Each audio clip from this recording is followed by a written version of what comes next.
Hello guys, সকলে কেমন আছেন? আশা করছি অনেক ভালো আছেন। আপনাদের আবারও স্বাগতম জানাচ্ছি আমার আরেকটি নতুন ব্লগে। গত পরশুদিন মানে শুক্রবার ছিল হচ্ছে আমাদের সনাতন ধর্মাবলম্বীদের একটি অনুষ্ঠান। সেটা হচ্ছে অক্ষয় তৃতীয়া। তো ছোটবেলা থেকেই মার কাছে শুনে আসছি যে এই অক্ষয় তৃতীয়ার দিনটা খুবই পবিত্র দিন। তো এই দিনে অনেক পবিত্র ঘটনা ঘটেছিল, যেমন ধরেন রাজা ভগীরথ গঙ্গা দেবীকে মর্তে নিয়ে এসেছিলেন, মানে পৃথিবীতে নিয়ে এসেছিলেন। তারপরে আমাদের দেবতা গণেশ, উনি হচ্ছে বেদব্যাসের মুখে মহাভারত শুনে ওটা লিখতে শুরু করেছিলেন। চন্দনযাত্রা শুরু হয়েছিল। তারপরে পুরীতে রথ নির্মাণ শুরু করে। এই দিনে সত্যযুগ শেষ হয়ে ত্রেতা যুগের সূচনা হয়েছিল। তো আরও অনেক অনেক ঘটনা রয়েছে। তো ছোটোবেলা থেকে মা বলতো যে এই দিনে সবসময় ভালো কিছু করবি, ভালো ভালো কথা বলবি মুখে, যাতে চির অক্ষয় হয়ে থাকে। আর নেগেটিভ জিনিস আসলে জীবনের জন্য ভালো না, কারো জীবনের জন্য ভালো না। নেগেটিভ কথাবার্তা কম বলবি, হরিনাম জপ করবি। তো এগুলোই বলতে বলে। তো যতটা চেষ্টা করি যে এই দিনে ভালো কিছু করার।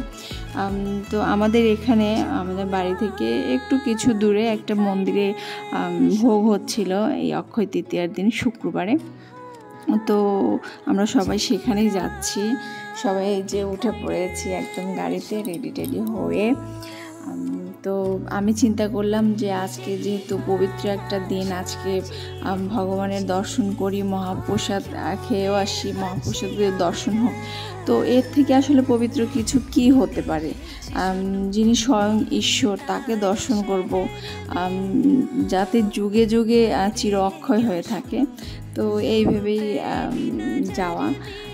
আর ঈশ্বরকে দর্শন করতে গেলে আসলে বিশেষ কোনো দিনের দরকার হয় না, সব দিনই দর্শন করা যায়। তবে চির অক্ষয় যাতে হয়ে থাকে এই ভেবেই আসলে গিয়েছিলাম। তো আমরা এসে পড়েছি, এই যে আমরা সবাই এখন নামছি। ওর বাবা গাড়িওয়ালাকে টাকা দিচ্ছে।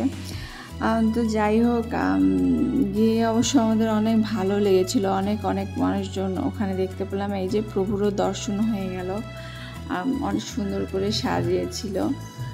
তো ভীষণ ভালো লাগছিল দেখতে। আর আমার একটা জিনিস আমি দেখি, আমি যখন একা একা থাকি, সেটা বাসা হোক আর বাইরে হোক, আমার ভালো লাগে না। আমি আসলে মানুষজনের মধ্যে মিশতে ভালোবাসি, মানুষজনের মধ্যে থাকতে ভালোবাসি, আড্ডা দেওয়া, কথা বলা, গল্প করা, এগুলো আমার খুব ভালো লাগে। তো আমার বোন আবার একটু উল্টো টাইপের, ও আসলে সবসময় একা একাই একটু পছন্দ করে। তো এখন আসলে ও চাকরি করছে, চাকরির সূত্রে আসলে সবার সাথে মিশতে হয়, পড়াশোনার সূত্রে মিশতে হয়। তো যখন থেকে ও ভার্সিটি লেভেলে ভর্তি হয়েছে, তখন থেকে আবার ও কথা বলা শিখে গেছে, মানে মানুষের সাথে কথা বলতে পারে, মিশতেও পারে, সব কিছুই পারে। তো এই যে প্রভুকে খুব সুন্দর করে কাছ থেকে ভিডিও নেওয়ার চেষ্টা করছিলাম। আর আমার মামাদের কথা যে কি বলবো, তো ওরা তো ভীষণ খুশি। এই যে দেখেন মন্দিরে, তো আমরা একটু ওয়েট করছিলাম যেহেতু একটু গরম ছিল। তো মন্দিরের ভিতরে যে জায়গা বসে থাকার, তো ওখানে একটু ফ্যানের বাতাস খাচ্ছিলাম। তো আমরা যখন যাই তখন অলরেডি একটা বৈঠক বসে পড়েছে প্রসাদ খাওয়ার জন্য। তো ওই যে আমার বাবা ওখানে আছে। তো আমার ছোটো বোন বলছিল যে বাবাও বসছে, তো বাবারও একটু ক্লিপ নিলাম দূর থেকে। আর এখানে আমাদের ফল প্রসাদ যেগুলো, সেগুলো দিল। ওখানে ছিল মানে এখনকার গ্রীষ্মকালীন যেসব ফল আর কি, তরমুজ, কাঁঠাল, আম, তো ওগুলোই দিচ্ছিল। তো এই যে দেখেন আমার ছোটো মামুনি আর বড় মামুনি, ওরা তরমুজ ভীষণ পছন্দ করে। আমাদের বাসায় যখনই তরমুজ আনা হয়, ওরা মানে বেশিক্ষণ রাখতে দেয় না, বলে যে মামুনি কাটো কাটো। তো সাথে সাথে দেখা যায় যে দেওয়া তো সম্ভব হয় না, ভগবানকে সমর্পণ করে তারপরে ওদেরকে দিতে হয়। তো আমি ভাবলাম আমি একটু প্রভুর সাথে একটু আমার একটু দিয়ে একটা ছবি তুলি আর ভিডিও ক্লিপ নিই। তারপরই তো আমরা কিছুক্ষণ বসে থাকার পরে প্রসাদ খেতে বসে গেছি। তো এই যে বসে আছি, আমার সামনাসামনি আমার হাজব্যান্ড এবং আমার বড় মেয়ে বসছে। তো আমার মাও বসেছিল, কিন্তু আমার ছোটো মামনি খুব ডিস্টার্ব করছিল, এই জন্য মা বলছিল তোর আগে খেয়ে নে। তো মায়ের যে ভিতরে যে আবার বসছিল, ওরা ওখানে আসলে ভিতরে সবাইকে খায় মানে খেতে দিচ্ছিল না, ভিতরে শুধু যারা প্রসাদ ভোজী যারা নিরামিষ খায় তাদের 2-1জনকে দিচ্ছিল। তো আসলে সেই সৌভাগ্য তো আমরা করিনি, আমরা এখনও মাছ মাংসই খাই। প্রভু আসলে কবে কৃপা করবে, প্রভুর কাছে এই আশীর্বাদটুকু চাই যাতে খুব শীঘ্রই প্রসাদ ভোজি না হতে পারলেও নিরামিষ ভোজিটা যাতে হতে পারি। আসলে একটু একটু করে ধর্মের দিকে এগোতে হয়। এই যে দেখেন আমার মামুনিরা কি শুরু করেছে, ওরা তো একদম দৌড়াদৌড়ি শুরু করছিল ওখানে, মানে ওরা ভীষণ এনজয় করেছে ওখানে যে। আর আমার বড় মামুনিটাকে মাঝে মাঝে ওর বাবা মন্দিরে নিয়ে যায়, বাসায় থাকলেও আমাদের বাসা পাশে যে জগন্নাথ মন্দির আছে ওখানে নিয়ে যায় কীর্তন শোনাতে। এই দেখেন আমার ছোটো মামুনি একবার ওর দিদুনের কাছে যাচ্ছে আর আসছে, ওর দিদুনকে পায়েস প্রসাদ খাওয়াচ্ছিল। পায়েস ভীষণ পছন্দ করে, বড়টাও পায়েস পছন্দ করে।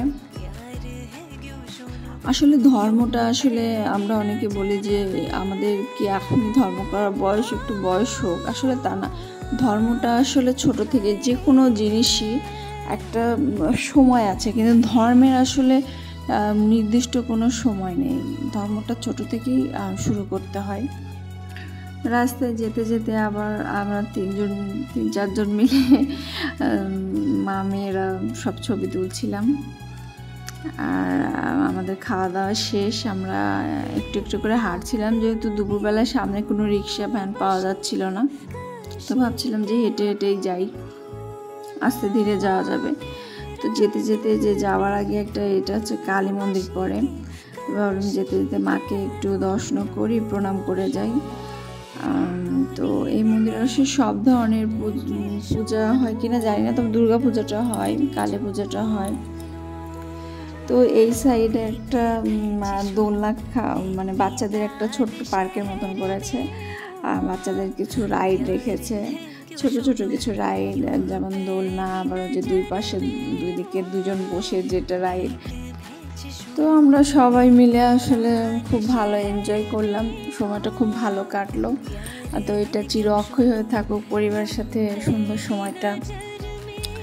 আর আজকে এখানেই শেষ করব ব্লগটি। আমাদের ব্লগটি কেমন লাগলো অবশ্যই আপনারা জানাবেন, কমেন্ট সেকশনে লাইক দেবেন এবং আমার পেজটি ফলো করে রাখবেন। সবাইকে অনেক ধন্যবাদ আমার ব্লগ দেখার জন্য, এবং সবাই অনেক ভালো থাকবেন। টাটা।